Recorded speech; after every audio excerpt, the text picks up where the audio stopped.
Kabul, Afghanistan. 1 minute, it was a wedding, nearly 1,000 guests packed under one roof, a thin partition segregating them by gender. Men shimmied to a live band, women spun to a DJ.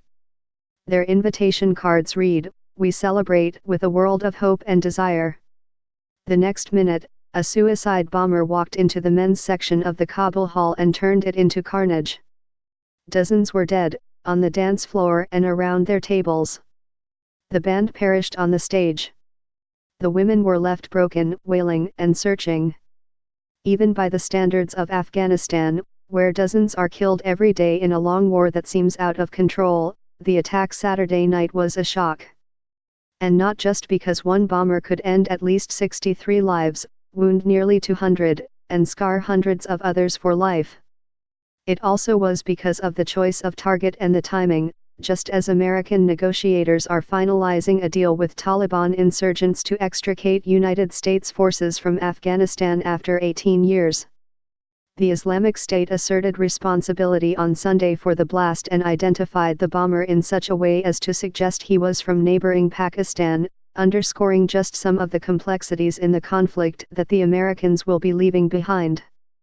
Violent loss in Afghanistan is such a daily reality that any celebration, a concert, or even dinner at a restaurant, often is avoided as unnecessary risk-taking. A wedding, a celebration of union, had remained the exception, an occasion when people could dance without guilt, laugh without hesitation. But for the bride and groom, who survived, and the hundreds of their relatives, that respite was snatched. "Death is better for me than this," Mirwais Elami, the groom, told a local television channel. "I can't get myself to go to the funerals, my legs feel weak. Even if they tear me to pieces now, and take a piece of me to each home that lost a loved one so they get solace, their hearts won't get peace." Although the Taliban wage the majority of the insurgent violence, the Islamic State, which is no ally of the Taliban's, also has established a small but stubborn foothold in Afghanistan and has claimed responsibility for many deadly explosions. Unlike the Taliban, the Sunni extremists of the Islamic State often hit targets like Shiite mosques, gyms, and schools to foment sectarian divisions. American negotiators with the Taliban have sought assurances that it will not support international and regional terrorist groups.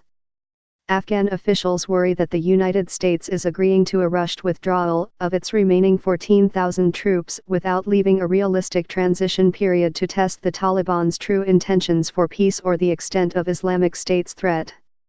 This war has turned this land into a slaughterhouse where nowhere is safe, where we don't live but spend our days trying to stay alive, Shahrazad Akbar, the chairwoman of Afghanistan's Human Rights Commission, wrote on Twitter.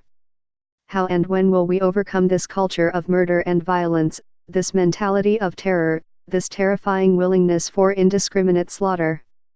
Mr. Elami, the groom, is a tailor. He is 25. His bride, Rehana, was just graduating high school, and is 18. Their families are working class, their homes modest. From the engagement about 7 months ago, he had spent about $14,000 on wedding expenses from savings and from loans. "I brought pain, and nothing else, no happiness," Mr. Elami said. The wedding was not even supposed to happen this soon. When the couple became engaged, the bride's parents had agreed on the condition that she not marry for 2 years, until she graduated, and took some time. But about 3 months ago, the groom asked her parents if the wedding could be scheduled earlier, partly because in Afghanistan, it is a time of great uncertainty.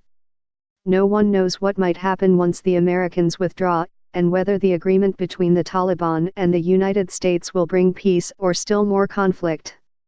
Many Afghans are skeptical. They say the American agreement with the insurgents is rushing the withdrawal of troops because of President Trump's electoral calculations rather than the conditions on the ground. It could result in a full-blown civil war or the return of the Taliban in triumphant ways, they say.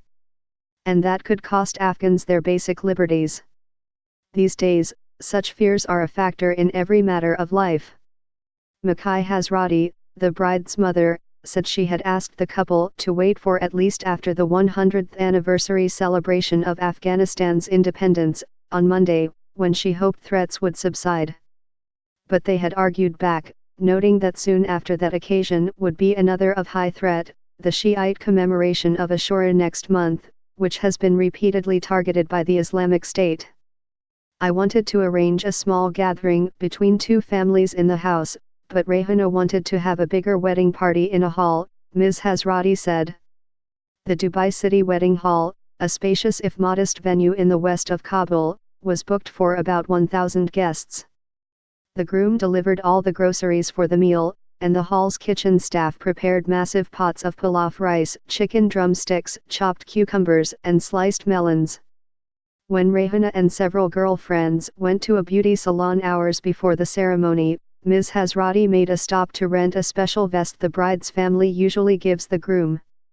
Mr. Alami had insisted that they not purchase one, a one-night rental would do. The suicide bomber, identified by the Islamic State as Abu Asim al-Pakistani, walked into the men's section around 10:30 p.m. The couple had changed clothes once already, after wearing green for the ritual of putting henna in each other's palms. In the women's section, dinner was served, the food still on the table.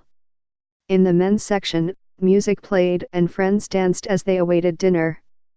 The groom was in a separate room upstairs, where the ceremony of nikah, completion of a marriage contract, was underway. 4 people were dancing in the middle, others were cheering them on, said Izzatullah Ramin, 23, a relative. Then I saw a huge flame, and then a big bang. Knocked out by the explosion, Mr. Ramin awoke surrounded by dead guests, badly mangled and many in pieces. There is an echo in my ear still, a mix of music and the blast, he said. Early Sunday morning, the wedding hall was cordoned off by police officers as workers tried to remove the blood and debris. The floor at the men's hall was washed clean, as if the blood of dozens had not been smeared there. Ceiling pieces dangled. The murals around the hall, of lush and serene scenery, were punctured by the ball bearings that had been packed into the bomber's suicide vest. I have been burying bodies all night, all morning, said Muhammad Hamid, a relative of the groom. He had come to the wedding hall to load a truck with the pots of unserved food, sweets and sugar for the tea, and hundreds of cans of soda. Some of that food went to the wake at the house of a neighbor of the groom, where 2 funerals were happening, one for a husband killed at the wedding hall, the other for his young wife, who had a heart attack after her husband's body arrived home early Sunday morning. The husband, Najib, was a close friend of the groom's brother, Basir. I feel guilty because I invited him to the party, Basir said. I thought we were going to have fun. Nearly 24 bodies arrived in a small, tightly knit community where the bride's family lives. Armed men dotted the narrow lane leading to a mosque, frisking visitors out of fear of a second suicide bomber. Men wailed as the final prayers were recited at the mosque's small garden. Some fainted, others were collapsed in corners holding and consoling one another. Next door to the mosque, the women's cries would grow louder as the bodies made a final stop, a final farewell with mothers and sisters. Many of the bodies were not in a condition for the coffins to be opened. Then, one by one, the bodies arrived at a small cemetery, and were lowered into holes dug so close together they might as well have been one mass grave. At noon, many including the bride's father were still searching for news of loved ones. One of the bride's younger brothers was still missing. They say there's one body at Aliabad Hospital that is unidentified, a man stepped into the mosque's garden and announced. The bride's father, wiping his tears with his sleeves, followed the man, down the dusty alley.